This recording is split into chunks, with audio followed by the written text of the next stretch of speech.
kati bwenaze nenjogera abantu nembulira ddamulira ebintu nembulira ensi ebintu byonna ne bivaayo bulungi nnyo. Njira okubaza bakomere batambuza video abakoze research n'abatandise okulaba ekintu ekitufu mbali balirira kye tulina okukola essaawa zino. 1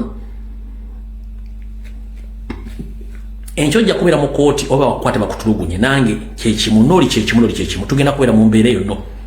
Tulwanyisa dictator atayikyayina maanyi nga ne gavumenti yamuvadda mu ngalo nga ffe tulemeza Museveni mu buyinza ffe kennyini olw'okuba tuganya okukola ekimala. 1 tulina ekitongole ekya Uganda Police tulina ekigundu kya Uganda Police, tulina ne UPDF, tulina ne Uganda Prison.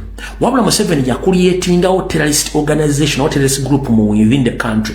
Omuli Chieftains of Military Intelligence teri mateeka, omuli External Security Organization teri mu mateeka, omuli ne JAT etali mateeka, mwe muli ne Flying Squad. Ngera kuuza JAT egwa mu kitiiki era eri mu constitution ekimu Uganda. JAT teriwo eriwo bumenyi bwa mateeka. Yensonga lwaki bakola ebikolobero byebyo. Waliwo okulwanira obuyinza wakati wa Christopher Damulira, wakati wa James Birungi ne Abbas Byakagaba. 1 Chieftains of Military Intelligence James Birungi aina operation zakola ng'azikolera mutabani wa Museveni gubayita Muhoozi Kanyirugaba. Christopher Damulira akola operations ku orders za Museveni. Byakagaba akola orders okusinzira ku orders za Salimu Saline eza Museveni. Buli omu ayagala kulaga munne nti yakola. Yensonga lwaki nti buli muntu akola kyakola, buli muntu asirikati yavayo kondemenga munne muza mukitegedde. Wabula Christopher Damulira ye sitaani ye walumbe akozesebwa olwa interest ezize neza Museveni okuliyetinga obinja obugenda okuterrorizinga abantu n'okubatta ng'ajja abaana mu ghetto. Katolwale bukyanga olya miyungu kagenda kubikuka ogenda kutegeera ne SFC teriwo mu mateeka bagezaako giteeka mu constitution under the UPDF bill yibagenda okuleta muki yibagenda okuleta mu parliament. Ebyo byonna bimenya mateeka. Kati muwulire bulungi nnyo. Yoseri Tibahaburwa oba Yoseri Nyandwe, Yoseri Nyandwe, Yoseri Tibahaburwa Rutabayisirwa, Museveni Kaguta Yoweri mukulu bobanga owulira ebyokuvuganya tokyabisobola ng'ate okimanyi nti ofuna amaanyi okuva mu bantu kubanga constitution and the power belongs to people. Ensonga lwaki oluvannyuma lwa myaka 4 n'emyezi egigwamu ojja n'osaba obuyinza ng'otaddewo okulonda. That means power belongs to people. Singa amaanyi gaali mu byakulwanyisa, singa ne opposition eyina emmundu ne tugenda mu battlefield netwekuba abawangule bakomawo. Wabula constitution etugamba tunaagendanga mu kulonda okukyusa obukulembeze. Yensonga lwaki wabeerawo okulonda. Kati gawadira okulonda n'okufuula batto ng'otaddemu abasirikale bakuba abaana b'abantu obatta. Nkusaba ekigambo kimu keera ku makya ogambe nti okulonda mu Uganda okuggyeewo. Ffenna ffe tufindinga esolution ngeri gye tunaafunamu obuyinza obwo period. Ebintu by'okuddira abaana abantu ne mbawamba ne mbatulugunya ne mbakuba ne mbatta ne mbasiba amayisa nga temwagala muntu akuvuganya, keera ku makya ogambe nti okulonda okuggyeewo. Reference jengendo kuwa constitution egaba power belongs to people. Who are the people? Those are indigenous Ugandans who decide to elect their leaders every after 5 years.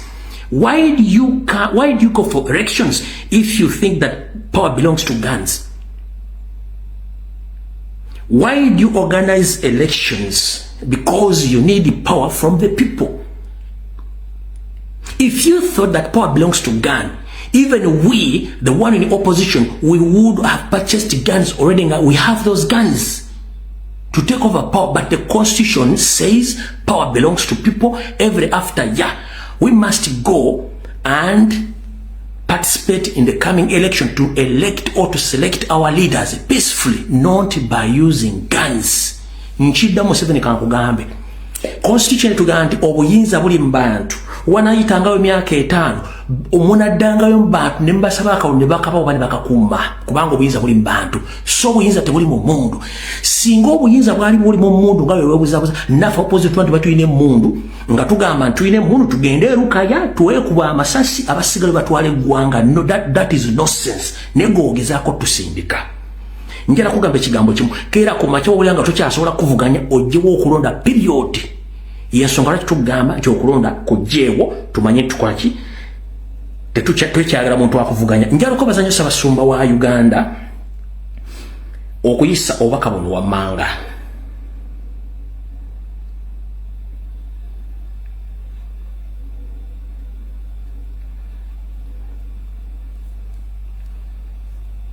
Bonga buli wala.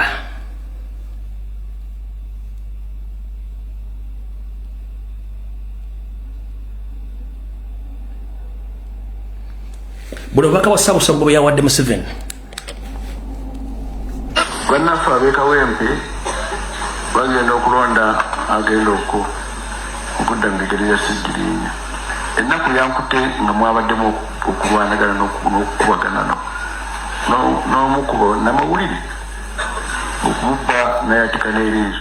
Semwogerera atuuse n'okusaba nti oba gavumenti teyagala kugivuganya waakiri ebyokulonda ebigirewo ddala.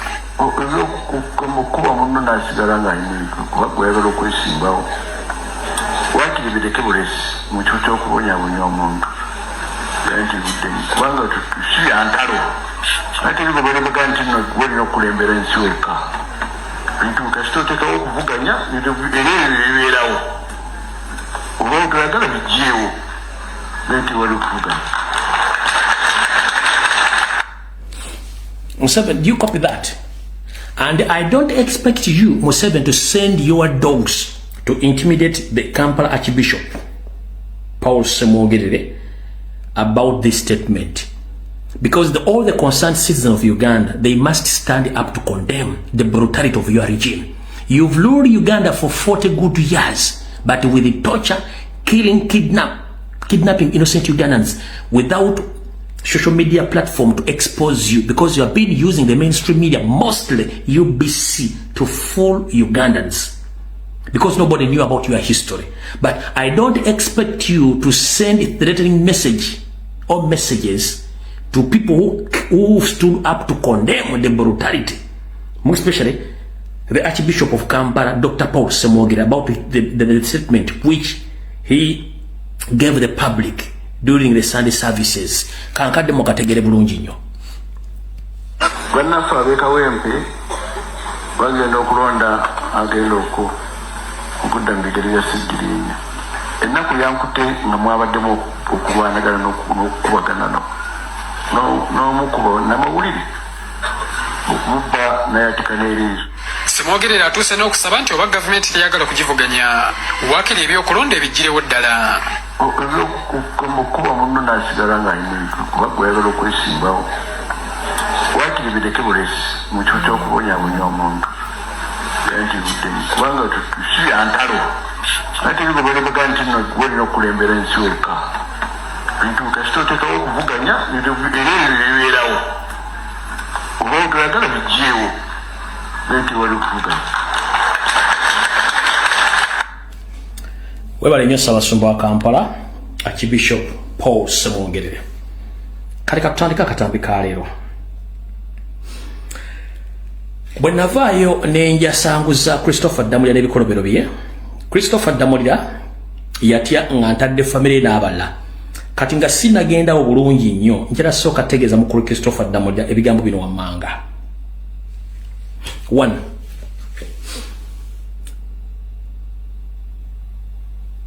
Musajja gwe ensi egenda kutegeera.